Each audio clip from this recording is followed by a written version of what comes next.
Seorang pemimpin harus tegas. Bukan berarti, wah kalau saya ngikutin anggota yang lain, itu tidak baik. Kalau orang bicara mungkin, itu adalah orang yang ragu-ragu. Anda katanya ketuanya ya?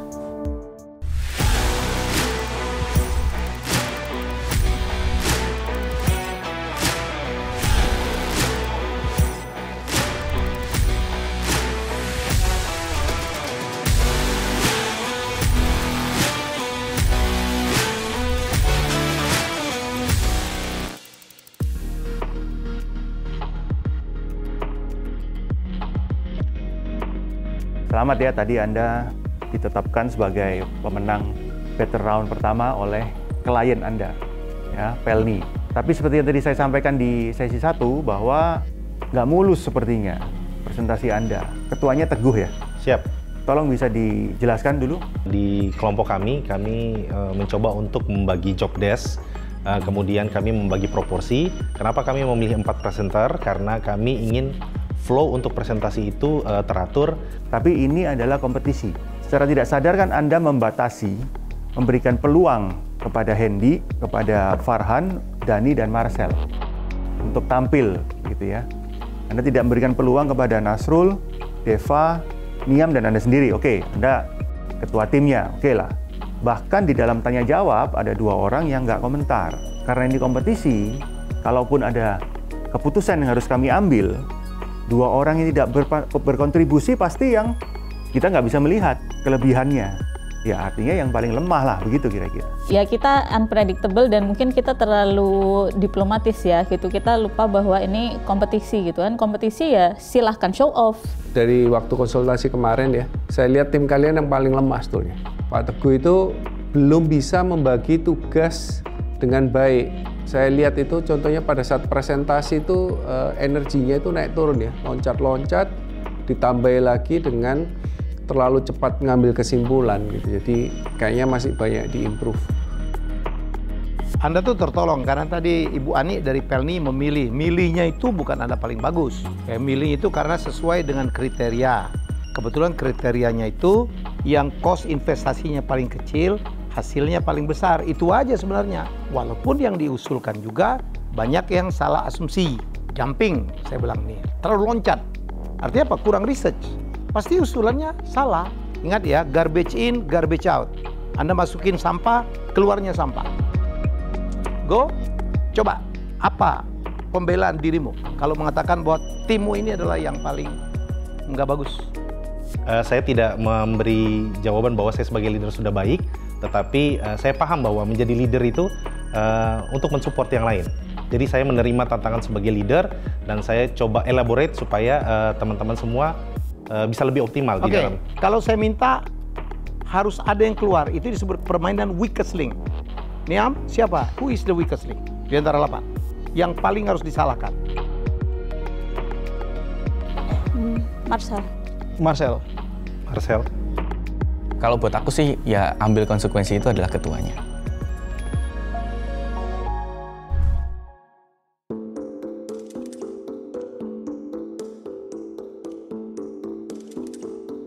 Tim ini nggak fluent menyampaikannya. Masing-masing orang punya bagian sendiri-sendiri, ya mungkin itu sudah disepakati. Kesannya adalah berbicara hanya bagian saya, jadi nggak ada benang merah yang bisa meyakinkan kami tadi, Dewan Komisioner, ide ini ide apa sih gitu. Jadi cenderung lompat-lompat dan nggak runut begitulah. Kami bagi tim-tim karena saya mengenal teman-teman, ada Ivan, ada Haikal, ini bagus di data. Kemudian ada Kak Cece, ada Kak Indah, ini bagus di analisa business development sama communication. Carol sama Kak Arik itu bagus di marketing. Dan khusus Mas Rofi ini spesialis ini ya Pak, intel kita Pak. Membagi tugas sih bisa, ya, tapi untuk menjahit ya tugas masing-masing small team ini kayaknya kok jadi masalah gitu. Anda sepertinya hanya menampung hasil kerja dari tim kecil Anda untuk kemudian dibuatkan dalam satu bahan presentasi. Teman-teman sudah kami arahkan, sudah memberikan yang terbaik. Ini Haikal ya, saya mau tanya deh. Menurut Anda kepemimpinan dari Thoyib gimana ya?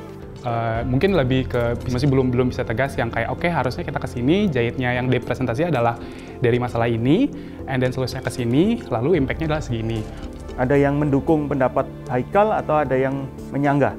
Jadi leader itu ada kesulitan untuk berkomunikasi, untuk menyatukan 8 kepala orang, dan menurut aku itu suatu hal yang bisa diwajari gitu. Seorang pemimpin walaupun banyak sekali sumber ini bicara itu, tapi harus punya pemahaman sehingga bisa mengarahkan. Toib, apakah kamu merasa kamu pemimpin yang baik? Jawab jujur. Insya Allah baik. Insya Allah baik. Ya. Apa alasannya? Jadi dari pemilihan pertama pun walaupun ketika disampaikan di Pelni itu 3 pilihan itu saya condong ke 3, saya tidak pernah memaksakan ke teman-teman untuk pilih itu. Tidak memaksakan itu belum tentu baik. Ngerti nggak? Seorang pemimpin harus tegas. Bukan berarti, wah kalau saya ngikutin anggota yang lain, itu tidak baik. Artinya kamu nggak punya pendirian. Buktinya jelek ini performanya. Saya berharap tidak ada yang pulang, jadi kalaupun pulang harus saya. Gitu. Kalau harus, saya minta kamu memilih satu. Siapa rantai terlemah ya di antara Anda berdelapan? Karena harus ada yang keluar, nggak mungkin nggak keluar. Apalagi nggak menang ini. Menurut kamu siapa, Indah? Yang paling lemah di antara 8? Ya cepet. Mohon maaf, Arik. Karena tadi presentasinya kurang baik, saya pilih Arik. Dari hasil presentasi tadi, Arik. Arik. Mohon maaf, Arik. Arik, Pak. Emang itu faktanya.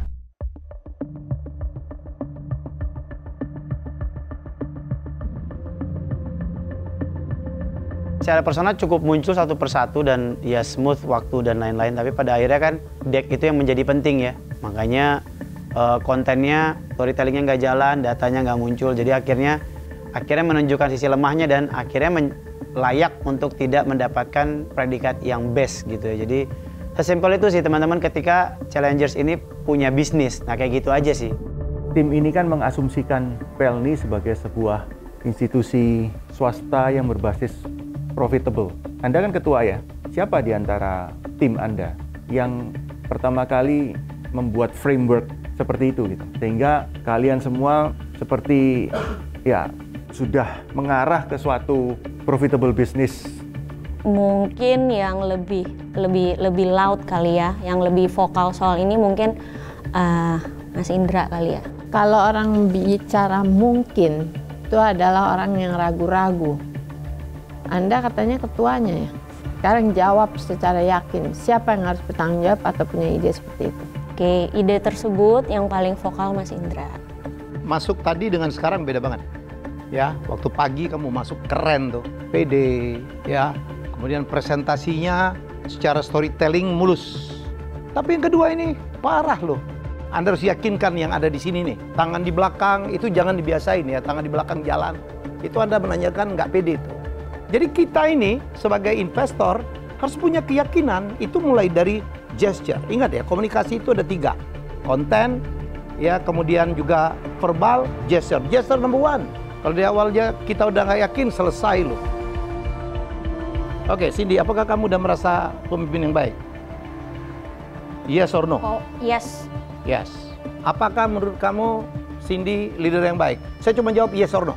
Kurang. Dani? Kurang. PJ? Kurang. Kurang. Kalau ada yang nggak setuju, wajar. Saya pikir cukup ya, artinya nanti kita akan berdiskusi, tim biru akan perlakuannya seperti apa. Baik, terima kasih. Silakan meninggalkan ruangan.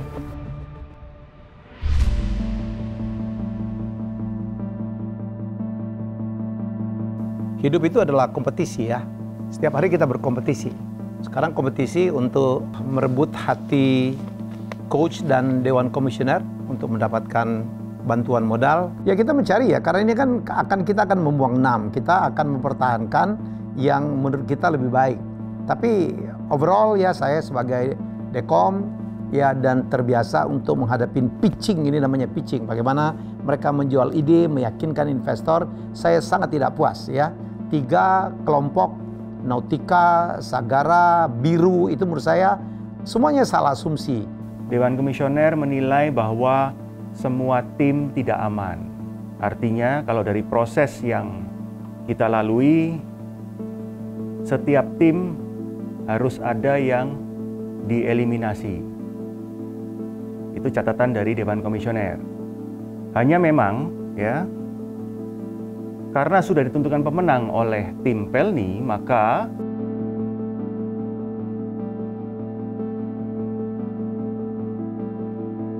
dengan terpaksa tim Sagara semua aman.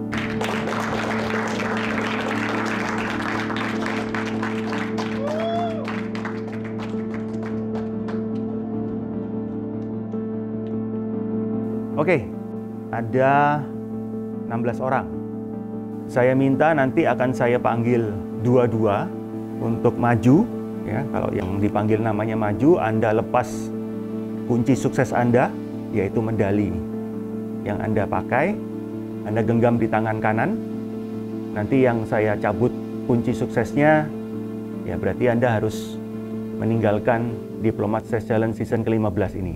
Yang pertama saya panggil Ivan, Rofi,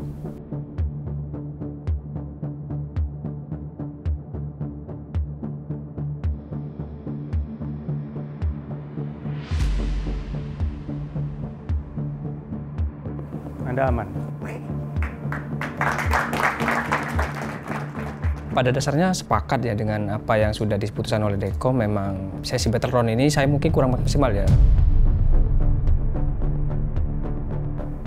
Anda berdua aman.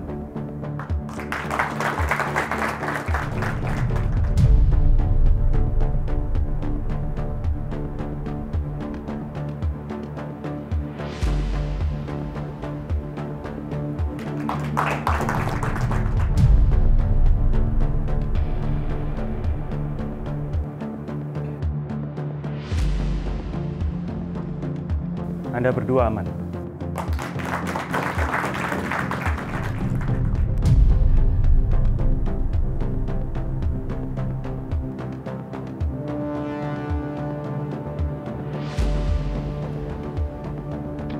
Silakan. As a human, mungkin aku kecewa ya kenapa nggak lolos, karena aku ngerasa ya namanya manusia ya, egonya punya. Aku ngerasa I give my best, tapi along the way akhirnya aku rasa mungkin aku belum bisa nunjukin potensi maksimal aku sama battle round 1, dan itu jadi salah satu hal yang bikin kenapa aku nggak lolos di babak berikutnya.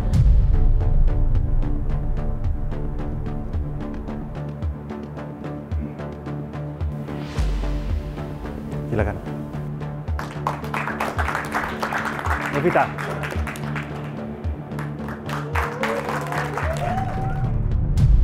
Kedua ketua.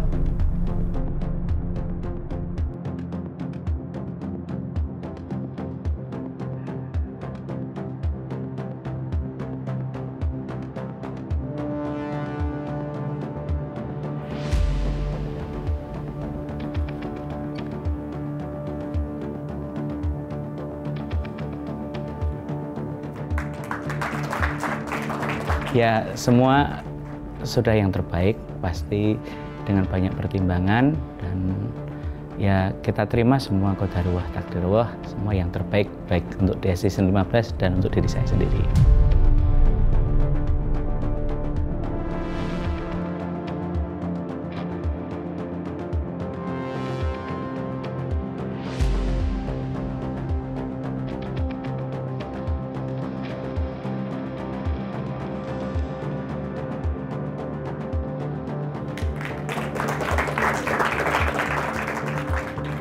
Tiba-tiba dikasih, tunggu ini salah nggak?